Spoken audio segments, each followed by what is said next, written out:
guys, it's Brittany. Welcome back to my channel where we talk about being a mom while not forgetting who you are and your goals, because you are more than a mama. So today's topic is going to be packing your bags while also saving a bag. So I just booked a trip to the Maldives. I'm in like vacation mode. So I just wanted to come with 7 quick tips of how to save money while traveling. So the first tip I have for you is actually to save consistently. No matter how many tips I give you to save money or someone else, traveling ain't free. So you're gonna wanna make sure that you are saving money and you're putting away for it each and every month. For me, I actually take a part of my paycheck and it goes into a separate travel account so that I'm constantly saving, and when the time comes up for me to pay for a plane ticket or do something else, I have the money set aside. I also plan things like windfalls, so that's things like tax money or stimulus money that could be used for travel or anything else that you have. But I actually look at that and say, hey, I'm getting $1,000. Maybe I'll put 300 of that into my travel account. The second tip that I have for you is to use a travel credit card. Use a credit card that gets you rewards and points towards travel. Traveling is something that I do, so when I was looking for a credit card, I actually found one that gave rewards for traveling because I knew that was something that I was going to take advantage of. So let me preface this actually all by saying, do not go into debt to travel. I don't go into debt to travel. Please see point 1, get your financial house in order, and then come back to point 2. So when you're using these travel credit cards, they give you points and rewards for spending on everyday things. I personally have the Venture Capital One credit card, and when I use it to buy groceries, I get flight miles that I can then redeem. So as of today, I think I have like $4,600 in travel points, and this is just from spending on everyday things. Now, when you do get a travel credit card, one thing you're gonna wanna make sure is that you become a deadbeat for these credit card companies. And that means that you pay off your credit card each and every month so that you are not accruing interest. Because one thing about travel credit cards and also all reward credit cards is they typically have higher interest rates. If you are collecting these rewards, but you're paying interest every month, you're just doing yourself no good. So that's why I say get your financial house in order. But then once you learn how to use responsibly, make sure you're using these travel credit cards, getting your points and getting the bag and getting out of there. And just to add, I do use the Venture One credit card, but actually another one that I think is really good and that I might have wished I would have gotten is the Chase Sapphire. That would actually be my recommendation.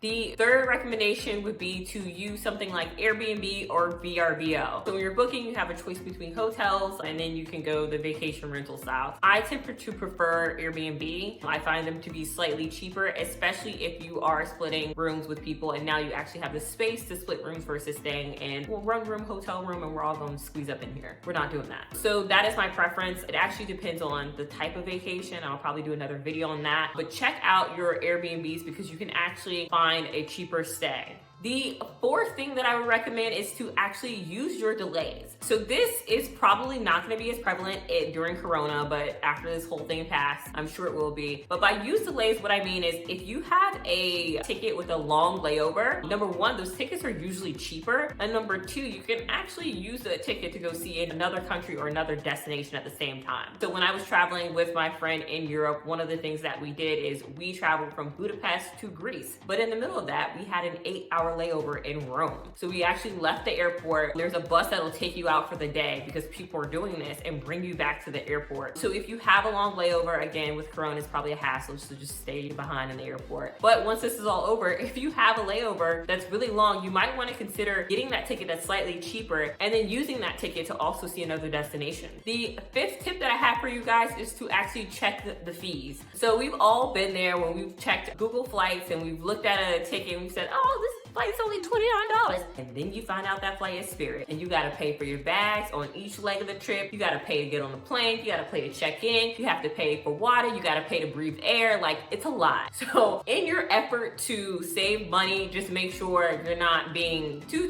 cheap. You're actually checking these fees because fees can add up and cost you a ton of money. And sometimes these budget airlines aren't as good as what you would have gotten. So make sure you're checking all the fees and not just that initial low price. My 6th recommendation is to actually be flexible with your destination. There's a ton of places that you probably want to travel. And if you look at places like Google Flights or the Flight Deal or any of those Skyscanner, they'll let you know that, hey, right now we have a special from this airport to this airport. So if you go in with just kind of like an open mind, you can actually find some really good deals of places that you want to go. Actually, for my honeymoon, that's what we did.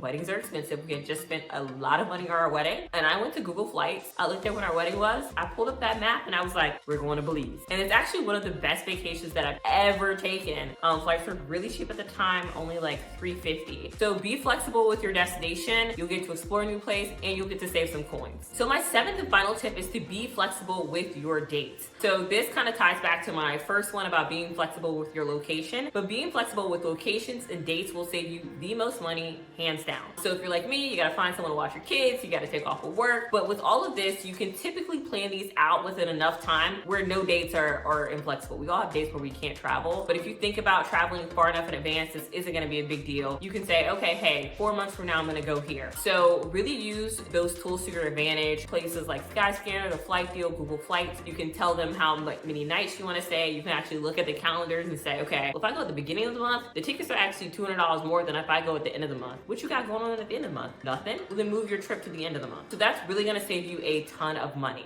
All right, guys, so those are 7 quick tips. There's obviously a million more that you can do to save money, but hopefully these were helpful. And if you have any more, drop them below in the comments. See you later. Bye.